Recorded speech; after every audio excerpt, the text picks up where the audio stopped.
High hello student, hello everyone. Now আজকে ক্লাসে আমরা ক্লাস 11 এর বায়োলজি সেমিস্টার 1 এর পড়াশোনা শুরু করব। তো দেখো, ক্লাস 11 এর আমাদের বায়োলজি পড়ার আগে আমাদের বায়োলজির যে বেসিক কনসেপ্ট সেটা একটু আমাদের ক্লিয়ার রাখতে, এটা পড়ার সময় আমাদের কোন কোন বিষয় সম্বন্ধে আমরা জানতে পারবো, এই টোটাল নলেজটা একবার আমরা একটু সামারি করে দেবো এবং দেন আমরা এক এক করে আমাদের টপিকগুলো শুরু করবো। ওকে, দেখো বায়োলজি মানে এখানে যে শব্দটা আমরা পাচ্ছি বায়োলজি, এটাকে যদি একটু ডেসক্রাইব করি ক্লিয়ার হয়ে যাবে পুরোটা।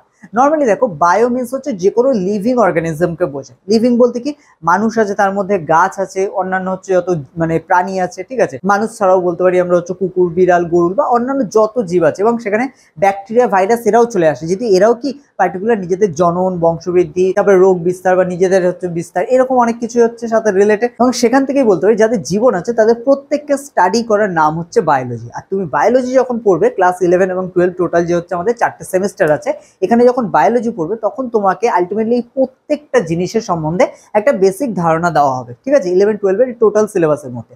তারপর আস্তে আস্তে পরবর্তীকালে যখন এটা কলেজে উঠবে তখন বায়োলজির মধ্যে আরো সেকশন হয়ে যাবে, তখন কিন্তু তোমরা আলাদা আলাদা আবার সেকশনের মধ্যে চলে যাবে, ঠিক আছে। লাইক এক্সাম্পল হিসেবে আমি বলতে পারি যেখানে বটানি থাকে, জুলজি থাকে, অ্যানথ্রোপোলজি থাকে, হিউম্যান ফিজিওলজি থাকে, এরকম অনেক অনেক ভাগ আছে। তো এরকম কিন্তু বায়োলজি থেকেই এগুলো বেরোচ্ছে। তো আলটিমেটলি এখানে তুমি 11-12 যেটা পড়বে এই সবগুলোর একটা মিলিত রূপ এখানে পাবে। ইন ফিউচার গিয়ে এটা ভাগ হচ্ছে, এবং তখন তোমরা বায়োলজির উপর যারা ইন্টারেস্টেড তারা বায়োলজি রিলেটেড যেগুলো নিতে চাইছো সেগুলো নিতে পারো। তো ফার্স্ট চ্যাপ্টার আমাদের নাম হয়ে যাচ্ছে জীবের বৈচিত্র্যতা। তো এখানে আমরা এর হেডিংটা দিয়ে নেবে জীবের বৈচিত্র্যতা। তো একদম ফার্স্ট এখানে আমরা যে অধ্যায়টা পড়বো এটাকে আমরা বলবো জীবনের বিজ্ঞান। তো এই জীবনের বিজ্ঞান এই চ্যাপ্টারের মধ্যে বেসিক্যালি এটা আমাদের ফার্স্ট চ্যাপ্টার। তো এখানে পাশে একটু তোমরা CH1 লিখে রাখতে পারো, ঠিক আছে, চ্যাপ্টার 1। তো দেখো, এখানে চ্যাপ্টার 1 এর মধ্যে আমাদের জীবনের বিজ্ঞান এটা আমরা শুরু করতে চলেছি। এখানে ফার্স্ট যে টার্মটা আমাদের জানতে হবে সেটা হলো বায়োডাইভার্সিটি।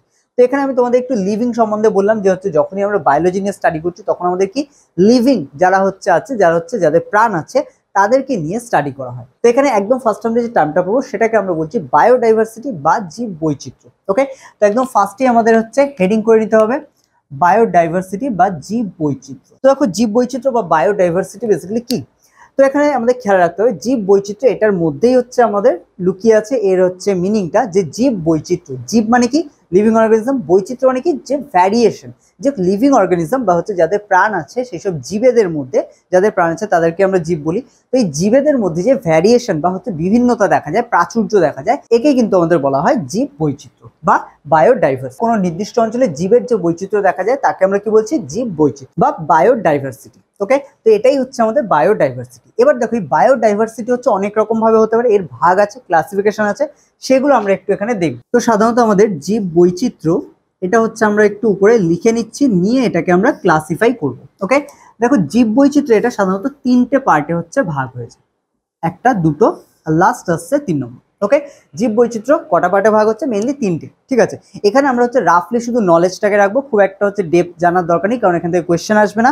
যেখান থেকে কোয়েশ্চেন আসবে আমি সেটা বলে দেবো। ওকে, এবার এখানে দেখো প্রজাতির বৈচিত্র্য, এটা সাধারণত প্রত্যেকটা প্রজাতির মধ্যে যেরকম বৈচিত্র্য দেখা যায়, লাইক আমরা এক্সাম্পল হিসেবে নিতে পারি, ধরো পিঁপড়ে। পিঁপড়ে আমরা অনেক রকম পিঁপড়ে দেখি, তার পিঁপড়ে তো সবাই, কিন্তু তার মধ্যে ভ্যারিয়েশন আছে, প্রজাতির মধ্যে ভাগ আছে। বা আম গাছ যদি আমরা উদ্ভিদের মধ্যে থেকে নিই, তাহলে আম গাছের মধ্যেও দেখবে আম কিন্তু অনেক রকমের আছে। এরকম প্রত্যেকটা জীবের বা প্রত্যেকটা সেটা প্রাণী হতে পারে, উদ্ভিদ হতে পারে, দুটোর দিক থেকেই প্রত্যেকটা জীবের কিন্তু ভ্যারিয়েশন আছে, ঠিক আছে। তো সেই দিক থেকে বলতে গেলে প্রজাতির বৈচিত্র্য বলা হয় এটাকে। সেকেন্ড চলে আসি জিনগত বৈচিত্র্য। তো দেখো, জিনগত যে কোনো জীবের মধ্যে, মানে যদি মানুষকেও নিয়ে নাও তাহলে মানুষ দেখবে প্রত্যেকে একে অপরের থেকে আলাদা, দেখতে তো সবাই মানুষ, ঠিক আছে। এবং কোনো একটা দেশের যদি নিয়ে নাও তাহলে তো অনেকটাই সিমিলারিটি দেখা যায়, লাইক হাইটের দিক থেকে, গায়ের রঙের দিক থেকে, ভাষার দিক থেকে সিমিলারিটি দেখা যায়, কিন্তু জেনেটিক্যালি মানে ভিতরে যে জিনগুলো আছে সেই অনুযায়ী কিন্তু প্রত্যেকটা মানুষ একে অপরের থেকে ডিফারেন্ট, ঠিক আছে। সেখান থেকে আমরা বলতে পারি এটা জিনগত বৈচিত্র্য হতে পারে, ঠিক আছে, মানে জীব বৈচিত্র্যের একটা ভাগ জিনগত বৈচিত্র্যের ভিত্তিতে হয়। লাস্ট আমরা যেটা আসছি বাস্তুতান্ত্রিক বৈচিত্র্য। এটা কি বাস্তুতান্ত্রিক বৈচিত্র্য মানে মনে রাখতে হবে বাস্তুতন্ত্র। বাস্তুতন্ত্র সিম্পল একটা জিনিস মাথায় রাখো, বাস্তুতন্ত্র বলতে এটাকেই বোঝায় কোনো জীব যে জায়গায় বসবাস করছে সেই জায়গা এবং তার আশেপাশের যে পরিবেশ আছে তার সাথে ওই জীবের যে সম্পর্ক, ঠিক আছে, ক্রিয়া প্রতিক্রিয়া যা চলে, এটাকেই বলা হয় বাস্তুতন্ত্র। তো বোঝা গেল বাস্তুতান্ত্রিক বৈচিত্র্যটা কি। এবার এটাকে দেখো 3টে ভাগে ভাগ করে দেওয়া হয় বাস্তুতান্ত্রিক বৈচিত্র্যটা। প্রথম যেটা আসে সেটা আলফা বৈচিত্র্য। ওকে, আলফা আলফা বৈচিত্র্য বা শুধু আলফা লিখে দিতে পারো, আলফা। 2 নম্বরটাকে আমরা বলি বিটা, আর 3 নম্বরটাকে বলা হয় গামা বৈচিত্র্য। তো আলফা বৈচিত্র্য হচ্ছে যখন একটি অঞ্চলের জীবের যে বৈচিত্র্য তাকে বলা হয় আলফা বৈচিত্র্য। ওকে, শর্টে একটুখানি তলায় লিখে রাখতে পারি আমরা একটি অঞ্চলের জীব বৈচিত্র্য। তাহলে তিনটে জিনিস আমাদের খেয়াল রাখতে হবে, আলফা বৈচিত্র্য, বিটা এবং গামা। তাহলে আলফা বৈচিত্র্য কি হচ্ছে? একটি অঞ্চলের জীব বৈচিত্র্য, বিটা হচ্ছে দুটি অঞ্চলের জীব বৈচিত্র্য এবং গামা হচ্ছে আমাদের দুইয়ের অধিক অঞ্চলের জীব বৈচিত্র্য, তাকে আমরা বলছি গামা। তো অলরেডি যারা এটা খাতা পেন নিয়ে লিখছো তারা পজ করে হচ্ছে নোট ডাউনটা কমপ্লিট করো, দেন হচ্ছে আমরা চলে আসি পরের টপিকে। ওকে, এবার দেখো এখানে জীব বৈচিত্র্যের যে টার্মটা মানে বায়োডাইভার্সিটি বা জীব বৈচিত্র্যের টার্মগুলো কে দিয়েছিল? অ্যাকচুয়ালি বাংলায় তো টার্ম আছে মানে জীব বৈচিত্র্য, কিন্তু ইংলিশের যে টার্মটা বায়োডাইভার্সিটি এটা কে দিয়েছিল? 1985 সালে হচ্ছে WG রোসেন প্রথম জীব বৈচিত্র্য শব্দটি প্রবর্তন করেন, এটা আমাদের খেয়াল রাখতে হবে। তো এবার দেখো এখানে জীব বৈচিত্র্য নিয়ে যখন আমরা জানলাম এগুলো, এবার জীব বৈচিত্র্যের মধ্যে বেসিক্যালি সংরক্ষণের একটা কনসেপ্ট আসে। কি একটু আমি বলি, সংরক্ষণ মানে কি? কোনো কিছুকে সেভ করে রাখা। মানে এত যে জীব আছে, মানুষ ধরে নাও সব থেকে উন্নত বলতে পারো, এখন সব থেকে উন্নত ধরনের হাতিয়ার থেকে শুরু করে ব্রেনের দিক থেকে সব দিক থেকে উন্নত। মানুষ কি করে হচ্ছে জীব বৈচিত্র্য, কোনো একটা বৈচিত্র্যকে তার মনে হলো যে আমি এটা হচ্ছে শিকার করবো। লাইক হচ্ছে হরিণ, একটা সময় হরিণ, সিংহ, বাঘ এগুলো শিকার করা যেত, মানুষ করতো, কোনো আইন কানুন ছিল না। কিন্তু আস্তে আস্তে যখন মানুষ হচ্ছে যারা হচ্ছে এটা নিয়ে বুঝতে পেরেছে জীব বৈচিত্র্য একটা জীব আরেকটা জীবের উপর নির্ভরশীল, তাই একটা জীব কখনো যদি ক্ষতিগ্রস্ত হয় তাহলে আরেকটা জীবের উপর তার প্রভাব পড়তে পারে। এবং এই কারণেই কিন্তু যখন মানুষ একটা সময় প্রচুর শিকার করতে এবং দেখলো আস্তে আস্তে কোনো একটি পার্টিকুলার জীবের বা কোনো একটি প্রজাতির সংখ্যা হচ্ছে হ্রাস পাচ্ছে, এবং একটা সময় পরে এমন হচ্ছে প্রজাতি আছে যারা হচ্ছে আর দেখা যায় না, কারণ তাদেরকে সবগুলোই মানুষ হোক বা অন্য কোনো প্রাকৃতিক দুর্যোগের কারণে হোক সেটা হচ্ছে মারা গেছে বা পৃথিবী থেকে বিলুপ্ত হয়ে গেছে। এই জিনিসগুলো যখন ঘটেছে এবং তার ফলে তার আশেপাশে থাকা বা তার উপর ডিপেন্ডেন্ট করা যত জীব আছে তাদেরও হচ্ছে উপরে এফেক্ট পড়েছে এবং তারা হচ্ছে আস্তে আস্তে বিলুপ্ত হয়ে গেছে খাদ্যের অভাবে, যে ওই খাদ্যটা তারা পার্টিকুলার পায়নি বলে। তখন এখানে জীব বৈচিত্র্যের মধ্যে সংরক্ষণের একটা কনসেপ্ট আসছে। ওকে, সংরক্ষণটা কি? সংরক্ষণ মানে সিম্পল হচ্ছে প্রোটেক্ট করা। ঠিক আছে, আমি যাদেরকে বাঁচাতে চাইছি তাদেরকে আমি বিভিন্ন প্রকল্পের মাধ্যমে প্রোটেক্ট করব, এটাকেই বলা হয় হচ্ছে সংরক্ষণ। এবার যখন আমরা হচ্ছে লিভিং অর্গানিজমকে এভাবে সংরক্ষণ করছি তখন সেটাকে বলা হয় বায়োডাইভার্সিটি কনজারভেশন বা হচ্ছে আমাদের জীব বৈচিত্র্য সংরক্ষণ। ওকে, এখানে দেখো আমাদের জীব বৈচিত্র্য যে সংরক্ষণ হচ্ছে এটা দুটো ভাগে হয়। জীব বৈচিত্র্য সংরক্ষণ এটা দুটো ভাগে হচ্ছে আমরা ভাগ করে দিতে পারি। প্রথমটাকে আমরা বললাম ইনসিটু সংরক্ষণ, দ্বিতীয়টাকে বলছি এক্স-সিটু সংরক্ষণ। এবার দেখো ইনসিটু আর এক্স-সিটুর মধ্যে পার্থক্য কি? ইনসিটু সংরক্ষণ, ইনসিটুর নামটাকে খেয়াল রাখতে হবে, ইনসিটু, আর এখানে আছে আমাদের এক্স-সিটু। তো এখানে এক্স-সিটুর মধ্যে খেয়াল রাখতে হবে। সংরক্ষণ তো একই, যে প্রিজার্ভ করা বা প্রোটেক্ট করা। ইনসিটু বলতে দেখো ইন মানে হচ্ছে, সিটু বলতে হচ্ছে সিচুয়েশন বা যেখানে বসবাস করছে সেই জায়গা, আর ইন বলতে হচ্ছে সেই জায়গার মধ্যে, মানে যেখানে বসবাস করছে সেই জায়গাতেই যখন আমরা কোনো জীবের সংরক্ষণ করব, সেটা প্রাণী হতে পারে, উদ্ভিদ হতে পারে, দুটোর মধ্যে যে কোনো প্রজাতির আমরা যখন তার নিজস্ব বসবাস যেখানে সে বসবাস করছে সেখানে সংরক্ষণ করা হবে, তাকে বলা হয় ইনসিটু সংরক্ষণ। এখানে চলে আসে আরো একটা কনসেপ্ট এক্স-সিটু সংরক্ষণ। লাইক হচ্ছে যেখানে সে বসবাস করছে সেখানে তার জীবনের হচ্ছে ঝুঁকি আছে, তখন সেই জিনিসটাকে হচ্ছে অন্য কোনো একটা প্রোটেক্টেড জায়গায় বা অন্য কোনো একটা সংরক্ষিত জায়গায় নিয়ে গিয়ে সেটাকে যখন সংরক্ষণ করা হয় তখন সেটাকে বলা হয় এক্স-সিটু সংরক্ষণ। ওকে, নাও এবার এখানে আমরা কয়েকটা এক্সাম্পল একটু আমরা নিয়ে নিই। ইনসিটু সংরক্ষণের মধ্যে আমরা কি কি পাবো? দেখো ইনসিটু সংরক্ষণের মধ্যে তোমরা প্রথম যেটা পাবে জাতীয় উদ্যান। ঠিক আছে, জাতীয় উদ্যান পাবে। জাতীয় উদ্যান 2 নম্বর আমরা লিখতে পারি অভয়ারণ্য, অভয়ারণ্য। 3 নম্বর আমরা বলতে পারি সংরক্ষিত বনাঞ্চল। 4 নম্বর এখানে বলা যেতে পারে বায়োস্ফিয়ার রিজার্ভ, বায়োস্ফিয়ার রিজার্ভ। তো এই হচ্ছে 4টে অংশ যেটা আমাদের ইনসিটু সংরক্ষণের মধ্যে পড়ে। এবার চলে আসি এক্স-সিটু সংরক্ষণ। এক্স-সিটু সংরক্ষণে কি কি আসে? দেখো একদম প্রথমেই আমরা এক্স-সিটু সংরক্ষণের মধ্যে লিখবো চিড়িয়াখানা।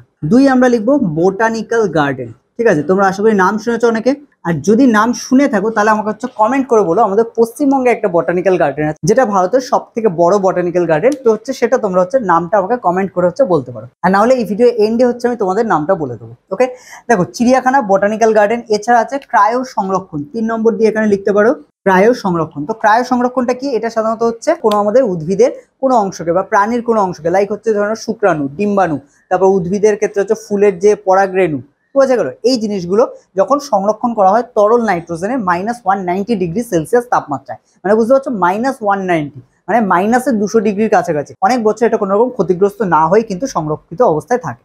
তো এটাকে বলা হয় ক্রায়ো সংরক্ষণ। তো এগুলো যেহেতু হচ্ছে জায়গা থেকে, মানে যে জায়গায় কোনো একটা জীব আছে সেখান থেকে অন্য জায়গায় নিয়ে গিয়ে সংরক্ষণ করা হয়, তাই এটাকে বলা হয় এক্স-সিটু সংরক্ষণ। আর এখানে যেহেতু হচ্ছে যে জায়গায় ওই জীবটা আছে বা ওই উদ্ভিদটা আছে, ওই প্রাণীটা আছে, সেই জায়গাতেই তাকে সংরক্ষণ করা হয়, এটাকে বলা হয় আমাদের ইন-সিটু সংরক্ষণ। ওকে, তো এইগুলো আমাদের হচ্ছে খেয়াল রাখতে হবে। তো এই মোটামুটি আমাদের হলো জীববৈচিত্র্য সংরক্ষণের কনসেপ্ট। আই হোপ তোমরা বুঝতে পেরে গেছো এটা, এবং এখানে যদি কোনো কোয়েশ্চেন থাকে অবশ্যই কমেন্ট করে তোমরা জানাতে পারো।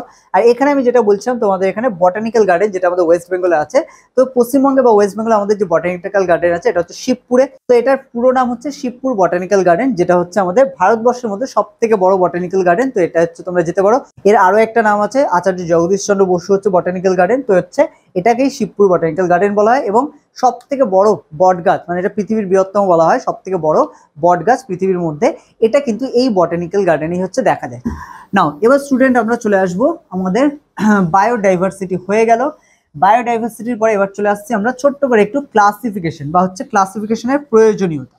কেন হচ্ছে আমাদের শ্রেণী বিভাগ বা শ্রেণী বিন্যাস করা প্রয়োজন, ঠিক আছে? ট্যাক্সনের মধ্যে এটা আমরা আরো ডিটেইল পড়বো, বাট এখানে জাস্ট একটু ছোট্ট করে কনসেপ্ট আমরা খেয়াল করব যে ক্লাসিফিকেশন বা শ্রেণী বিন্যাসের প্রয়োজনীয়তা। তো দেখো শ্রেণী বিন্যাসের প্রয়োজনীয়তা এটা কি, শ্রেণী বিন্যাসের কি কি প্রয়োজনীয়তা আছে, মানে দরকার কেন, অ্যাকচুয়ালি শ্রেণী বিন্যাস কেন দরকার। শ্রেণী বিন্যাসটা জানার আগে তোমাদের আমি একটু ট্যাক্সনমি ছোট্ট করে একটা কনসেপ্ট দিয়ে দিই। দেখো ট্যাক্সনমি হচ্ছে এমন একটা সাবজেক্ট বা এমন একটা টপিক, এখানে আমাদের খেয়াল রাখতে হবে, যেখানে আমরা এই যে যত জীব বৈচিত্র্যের কথা বললাম, যত জীবের কথা বলছিলাম, উদ্ভিদের মধ্যে হতে পারে, প্রাণীর মধ্যে হতে পারে, এই যে জীব আছে তাদের মধ্যে কিন্তু বেসিক্যালি তাদেরকে প্রথমে আইডেন্টিফাই করা হয়, ঠিক আছে? এবং আইডেন্টিফাই করার পরে তাদের হচ্ছে একটা নাম দেওয়া হয় এবং তারপরে সেখান থেকে তাদের শ্রেণীবিন্যাস করা হয়। এইখানে আছে এই যে শ্রেণীবিন্যাসটা বললাম, এইখানের হচ্ছে প্রয়োজনীয়তাটা আমাদের দরকার, যে কেন তাদের আইডেন্টিফাই করলাম, তাদের একটা নাম দিলাম, তাদেরকে আমরা চিনলাম, কিন্তু তারপরে শ্রেণীবিন্যাস মানে আলাদা আলাদা শ্রেণীতে কেন ভাগ করে দেওয়া হচ্ছে। তো একদম প্রথমে লিখে রাখো জীবের উৎপত্তি সম্বন্ধে সঠিক ধারণা। জীবের উৎপত্তি সম্বন্ধে সঠিক ধারণা, এটা 1 নম্বর। 2 নম্বর দিয়ে লিখতে পারো জীবের অভিব্যক্তি, ঠিক আছে? জীবের অভিব্যক্তি সংক্রান্ত ধারণা। 3 নম্বর আমরা লিখতে পারি বিলুপ্ত জীব সম্বন্ধে ধারণা। তার মানে কি আমরা দেখলাম এখানে জীবের উৎপত্তি সম্বন্ধে কোথা থেকে জীবটা এসছে অ্যাকচুয়ালি, ঠিক আছে? এর আগের পূর্বপুরুষ কারা ছিল এটা হচ্ছে আমরা জানতে পারি। দ্বিতীয় হচ্ছে মানে এটা সম্বন্ধে জ্ঞান লাভ করা যায়। দ্বিতীয় হচ্ছে জীবের অভিব্যক্তি সংক্রান্ত ধারণা, যে এটার অভিব্যক্তি, এটাও ঠিক বলতে পারে ইভলিউশনের সাথেই হচ্ছে রিলেটেড, মানে জীবটা কোথা থেকে এসছে, উৎপত্তি। তো এখানে অভিব্যক্তি, যে কেন এর মধ্যে যে চেঞ্জগুলো এসছে সেগুলো কেন এসছে, ওকে, যেটা আমরা অভিব্যক্তি ও অভিযোজন হচ্ছে এটা বলতে পারি। 3 নম্বর হচ্ছে এখানে বিলুপ্ত জীব সম্বন্ধে সঠিক ধারণা। এরকম অনেক জীব আছে যারা হচ্ছে এরকম ক্লাসিফিকেশন করা হয়েছে, সেই সব জীবের নামগুলো এখনো আমরা জানি সেই ক্লাসিফিকেশন থেকে, কিন্তু সেই জীবটা বর্তমানে বিলুপ্ত হয়ে গেছে, আর নেই পৃথিবীতে।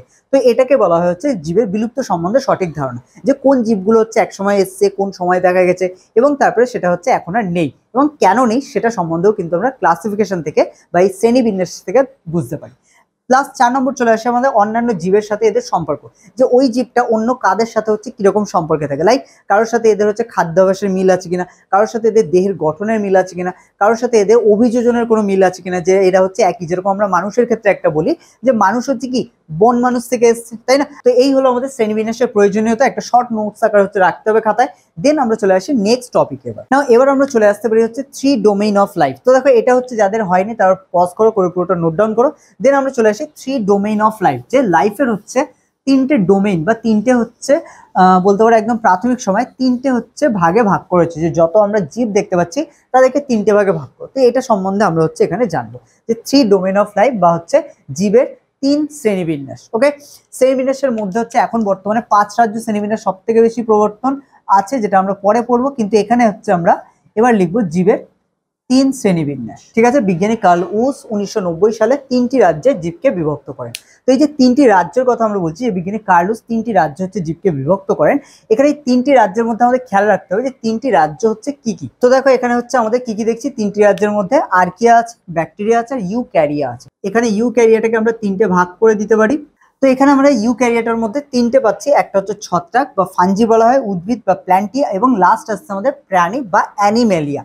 তো এই 3টে পার্টে হচ্ছে ভাগ হয়ে যায়। যদিও আমরা পরবর্তীকালে 5 কিংডম ক্লাসিফিকেশন দেখবো, বা 3 রাজ্যের যে শ্রেণীবিন্যাস সেটার কোনো গুরুত্ব নেই, জাস্ট তোমাদের নলেজের জন্য এটা হচ্ছে বলা। তো আজকে ক্লাস আমরা এখানে শেষ করছি, দেখা হচ্ছে তোমাদের সাথে পরবর্তী ক্লাসে নেক্সট টপিক নিয়ে।